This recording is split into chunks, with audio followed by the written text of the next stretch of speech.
Hello दोस्तों, स्वागत है आपका एक और रहस्यमय कहानी में। तो चलिए शुरू करते हैं। हमेशा की तरह सम्राट विक्रमादित्य वहां पे पहुंचे जहां पे बेताल लटका हुआ था। उन्होंने पेड़ से बेताल को उतारा और चल दिए। बेताल जो है हमेशा की तरह वो भी चुप कहाँ रहने वाला। उसने कहा, महाराज मैं आपको एक कहानी सुनाता हूँ, सुनिए।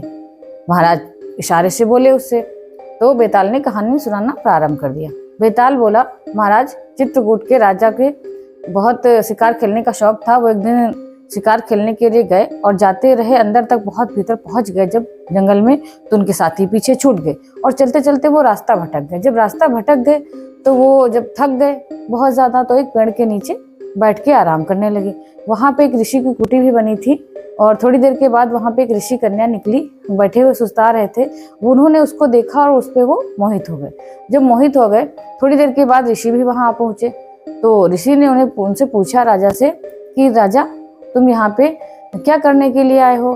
तो राजा ने मतलब अपना प्रयोजन बताया कि हम यहाँ शिकार खेलते हुए आए, रास्ता भटक गए हैं। तो ऋषि ने कहा, बेटा क्यों व्यर्थ जीवों पे जो है वो करते हो, हत्या करते हो। जीव हत्या करना तो पाप होता है और अपना जीवन व्यर्थ इस चीज में लगा रहे हो, किसी अच्छे उसमें लगाओ।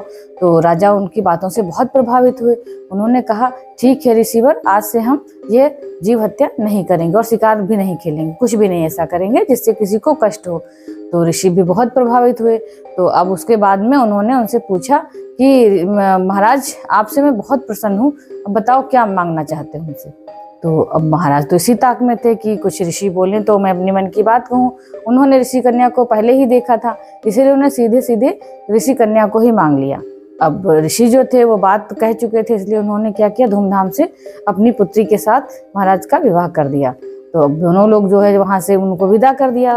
महाराज जी लेकर के अपनी पत्नी को चल दिए। जब रास्ते में पहुंचे थोड़ी दूरी पे, वहां पे उनको जंगल के जब समीप ही एक राक्षस आता दिखाई पड़ा। बहुत ही भयंकर विकराल राक्षस आने लगा, धीरे धीरे उनकी तरफ बढ़ रहा था। आते ही उसने उनका मार्ग रोक लिया, कहा कि मैं तुम्हें आगे नहीं जाने दूंगा और मैं तुम्हारी पत्नी को मौत के घाट उतार दूंगा।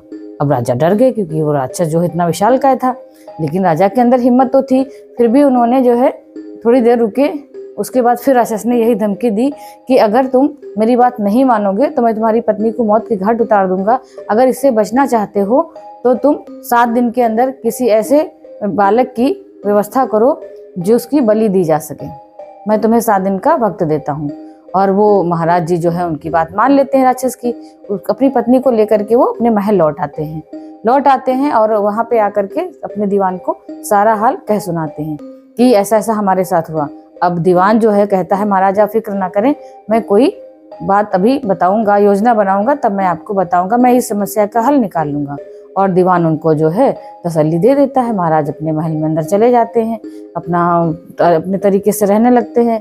इधर जो है जो उनका दीवान होता है वो योजना बनाता है कि ऐसे किया जाए तो आगे चल करके हो सकता है बात बन सकती है। उसने जो है अपनी योजना बनाता है और आ करके महाराज से कहता है, महाराज आप हम जो योजना बनाए हैं उसको आप उसका मूर्त रूप करिए और आगे कामयाबी होगी। तो वो इस तरह से बता करके धीरे से उनको बताता है कि महाराज एक 7 किलो की सोने की मूर्ति बनवाइए, लगभग 7 बरस के बालक की। महाराज कहते ठीक है। और उसको तरह तरह के रत्न पहनाए जाते हैं उस मूर्ति को।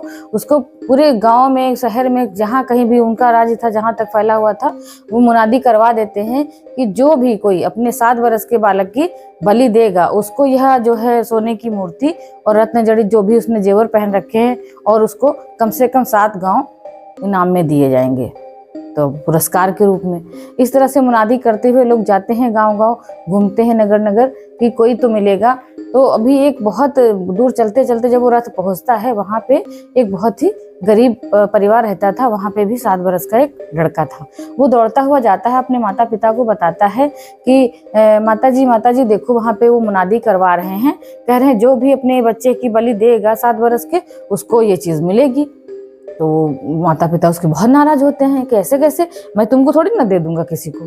लेकिन वो बालक बहुत हट करता है, कहता नहीं माता जी, पिताजी आप लोग जो है मेरी चिंता ना करें, आप तो और भी पुत्र पैदा कर सकते हैं और इसको ले लीजिए ताकि आपकी गरीबी दूर हो जाए। वो बहुत हट करता है। जब बालक बहुत हट करता है तो उसके माता पिता मान जाते हैं। इस तरह से वो उसको ले करके वहां पे पास में आते हैं दोनों लोग जो उस बालक के माता पिता होते हैं उसके पास आते हैं, दीवान के पास। तो दीवान बहुत खुश होता है कि चलो भाई, इतना तो ढूंढ ही रहा था कि कोई परिवार मिल जाए, चलो मिल गया। वो ले करके जो दीवान आता है महाराज के पास। महाराज जी उससे कहते हैं कि तुम्हें कोई दिक्कत तो नहीं है। सभी चीजें उससे तसल्ली कर ली जाती है पूछ करके। फिर उसको ले करके वहीं जंगल में जाया जाता है। जब जंगल में जाते हैं उसकी बलि देने के लिए, तो बलि देने के लिए राक्षस की पहली शर्त थी कि उस लड़के के हाथ और पैर उसके माता पिता ही पकड़ेंगे और बलि राजा तुम स्वयं दोगे।